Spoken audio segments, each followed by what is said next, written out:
मैं आपका भाई हितेश गोस्वामी भारत की बात में से। आज हमारे साथ हिंदू रक्षा दल के राष्ट्रीय कानूनी सलाहकार हमारे भाई युवा दिलों की धड़कन सांकेत कटारा जी, जो आप सभी जानते होंगे, जिनके बारे में पूरे उत्तर प्रदेश के युवा दिलों की धड़कन है। आज हम कोई बेल नहीं है, सरकार भी उसकी कोई सुनवाई नहीं करती, उसकी बेल को टाल दिया जाता है और उनके समर्थन करने वालों को भी जेल में डाल दिया जाता है। आज हम संकेत भाई से बात करेंगे, आइए बात करते हैं। कैसे संकेत भैया? राम राम। राम राम जी, बहुत बहुत धन्यवाद। मैं भारत की बात चैनल का बहुत धन्यवाद करता हूं कि उन्होंने सच्चाई को दिखाने के लिए इतना अच्छे चैनल का निर्माण किया है और आप जैसे पत्रकारिता देशभक्त पत्रकार को हमारे साथ भेजा हुआ है। धन्यवाद भैया, धन्यवाद। अच्छा, मैं ये पूछ रहा हूँ कि पिंकी भैया का जैसे वो लोग जो है उन्होंने बताया कि उनके आधार कार्ड चेक हुए और कि क्या नाम है, सरकार ने जो आधार कार्ड चेक किए कि उस पे ये बताया कि भाई ये लोग जो है बांग्लादेशी नहीं थे, बांग्लादेश से आते हैं और वो एक रात के अंदर यहाँ पर आकर आधार कार्ड बनवा लेते हैं। एक रात के अंदर उनका आधार कार्ड बन जाता। आधार कार्ड बनने का मतलब है कि वो भारत। पहली बात, मैं गाजियाबाद के शासन प्रशासन से पूछना चाहता हूँ कि अगर कोई जीडीए की जमीन खाली पड़ी है और उस पर जाके लोग तंबू गाड़ के रह रहे हैं, मैं कह रहा हूं वो बांग्लादेश के हैं नहीं है, सबसे सर्वप्रथम तो गाजियाबाद प्रशासन को इसका संज्ञान लेना चाहिए। दूसरी बात, अगर पिंकी भैया ने उन लोगों को जाकर वहां से भगाने का कार्य किया तो शासन प्रशासन आधार कार्ड सार्वजनिक करे ना कि वो शाहजहांपुर के रहने वाले थे। नहीं, प्रशासन ने कहा कि वो शाहजहांपुर के रहने वाले थे, लेकिन कोई आधार कार्ड सार्वजनिक नहीं करे। मैं पिंकी भैया के जमानत अर्जी के दौरान न्यायालय में मौजूद था। जब मैंने उनसे इस विषय में अभियोजन पक्ष से इस विषय में मैंने जानकारी प्राप्त करी तो उन्होंने भी मुझे कुछ भी एक भी आधार कार्ड नहीं दिखाया केस डायरी में। तो ये कहीं ना कहीं प्रशासन की मंशा को यह जग जाहिर करता है कि वो किस प्रकार हिंदुत्ववादियों से चिड़ी हुई है।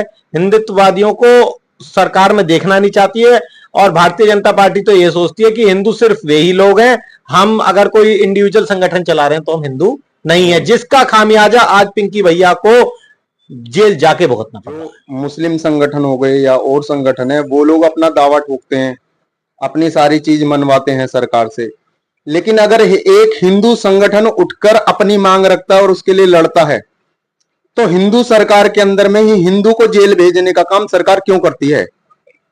एक्चुअल में सबसे सर्वप्रथम यह है कि हमारे जो प्रदेश के मुख्यमंत्री जी हैं आदरणीय श्री योगी आदित्यनाथ जी हैं, जो खुद में एक हिंदुत्व का बहुत बड़ा चेहरा है, उसी कड़ी में उन्होंने सबसे पहले हिंदू युवा वाहिनी को समाप्त करने का काम किया। क्योंकि भारतीय जनता पार्टी और उनके सहयोगी हिंदू संगठन कभी भी किसी अन्य हिंदू संगठन को पनपते नहीं देख सकते। उसी कड़ी में अब पिंकी भैया के प्रदेश और देश में बढ़ते कद और दिल्ली एनसीआर में तो उनका चल ही रहा है बहुत मजबूत हिसाब किताब हिंदू रक्षा दल का, उससे डर कर कहीं ना कहीं उन्होंने जुडिशरी पर भी एक दबाव कायम किया है कि किसी भी तरीके से पिंकी भैया की बेल ना हो। अगर उनकी बेल हो जाती है तो गाजियाबाद विधानसभा शहर विधानसभा से चुनाव लड़ रहे हैं वो और मजबूती से लड़ पाएंगे। लेकिन वो यह लोग यह चाहते हैं कि भैया ट्रेन से उतार दिया गया कि पिंकी भैया मिले, और उस समय पिंकी भैया रात दिन और तन मन धन से उनके, लेकिन योगी जी गाजियाबाद के अंदर ये पूछना चाहिए था घटना घटी, लेकिन योगी जी ने ऐसा कुछ नहीं किया। आप इस विषय पर क्या कहेंगे कि योगी जी के नेता कोई हिंदुओं को आगे आना चाहिए, आज भैया के साथ में उस तरीके से वो खड़े क्यों नहीं हो रहे? सर्वप्रथम तो ये है वो भारतीय जनता पार्टी से जुड़े हुए हैं योगी आदित्यनाथ जी, तो वो चाहकर भी कुछ बातें नहीं कह सकते और उन पर भी कहीं ना कहीं दिल्ली से दबाव रहता है, बहुत प्रकार का दबाव रहता है और वो एक पार्टी से जुड़े हुए हैं। वो हमारे लिए कहें ना कहें, लेकिन कभी भी हिंदुत्व में अगर हमें, आज तो खैर सरकार है उनकी, आज तो खैर उन्हें किसी चीज की जरूरत नहीं है, लेकिन आने वाला भविष्य क्या कहने वाला ये तो ना आपको पता ना हमें पता। तो आगे भविष्य में अगर वो मुख्यमंत्री रहें या ना रहें, हम हिंदुत्व के लिए उनका सहयोग 2013 में भी किया था जब उनके कार्यकर्ता की हत्या हो गई थी और वो गोरखपुर जा रहे थे तो गाजियाबाद में उतार लिए गए थे। उसमें हिंदू रक्षा दल के कार्यकर्ताओं ने अपना पूरा सहयोग दिया था, लेकिन अब वो नहीं दे पा रहे हैं। हम उनसे कोई अपेक्षा रख के कोई काम हमने नहीं किया था। मैं कह रहा हूं समाजवादी पार्टी का हिंदू होगा, बसपा का हिंदू होगा या कांग्रेस का भी हिंदू होगा, अगर वो कहीं ना कहीं जिहादियों और अन्य लोगों के जुर्मों से प्रभावित होगा तो हम उसकी मदद करेंगे। हिंदू रक्षा दल का काम ही हिंदुओं की मदद करने का है। और अगर योगी जी हमारे विषय में गाजियाबाद आए, कुछ कहें ना कहें, उससे हमें कोई फर्क नहीं पड़ता। अगर मैं कह रहा हूं न्यायालय ने हमें यहां से गाजियाबाद से राहत नहीं दी है तो क्या हुआ, वो हाई कोर्ट है, सुप्रीम कोर्ट है, हम वहां तक जाएंगे। विधानसभा चुनाव बहुत मजबूती से लड़ रहे थे और बहुत ही मजबूत चाह रहे थे, आप सही कह तो वो मौका उनको मिल गया। मौका मिलना ना मिलने से हमें तब भी कोई फर्क नहीं पड़ने वाला। वो ये सोच रहे हैं पिंकी भैया को जेल में रख देंगे, जुडिशरी पे दबाव बना लेंगे, क्योंकि इतनी धाराएं भी इतनी मजबूत नहीं थी कि उनमें बेल यहाँ के डिस्ट्रिक्ट जज से ना मिले। लेकिन अगर वो सोच रहे हैं कि जेल में रख के वो हमको कमजोर कर देंगे तो ये बहुत गलतफहमी है उनके। उन्होंने अपने जैसे हजारों पिंकी चौधरी यहाँ पे छोड़ रखे हैं और उनको बहुत मजबूती से चुनाव लड़ने का काम कर रहे हैं।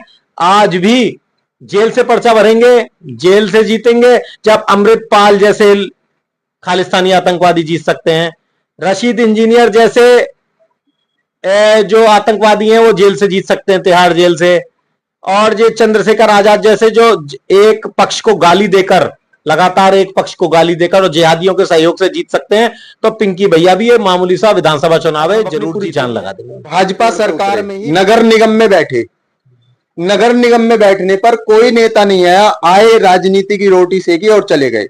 एक नेता पिंकी भैया ऐसे थे जो उनके साथ में खड़े हुए, उन्हें दिशा दिखाई।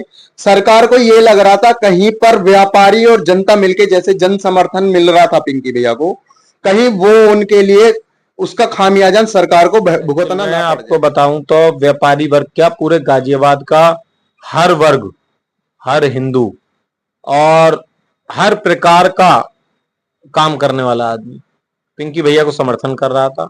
और संपूर्ण वाल्मीकि समाज गाजियाबाद का, जिनके साथ अभी चंद्रशेखर ने भी मारपीट करी, उन वाल्मीकि समाज, वो सभी लोग हमारा समर्थन कर रहे हैं। और हमने उनका जो उनके साथ मारपीट हुई उसका भी पुरजोर विरोध किया और हम मजबूती से अपने भाइयों की लड़ाई लड़ रहे हैं। और व्यापारी वर्ग हो या हिंदू मुस्लिम कट्टरपंथियों से प्रभावी वर्ग हो या हर जाति का वर्ग, हर जाति हमको समर्थन कर रही है और हम बहुत मजबूत चुनाव लड़ रहे हैं। और भगवान ने चाहा तो हम बहुत जल्दी चुनाव जीतेंगे। जैसे हम सरकार से यही मांग करेंगे कि जिस समय पिंकी भैया चुनाव लड़ें उस समय पिंकी भैया लोगों, चोरों को, रेपिस्टों को, सबको बेल मिल सकती है, तो एक हिंदुत्ववादी नेता को बेल क्यों नहीं मिल सकती। भारत के बात के साथ में मैं आपका भाई हितेश गोस्वामी।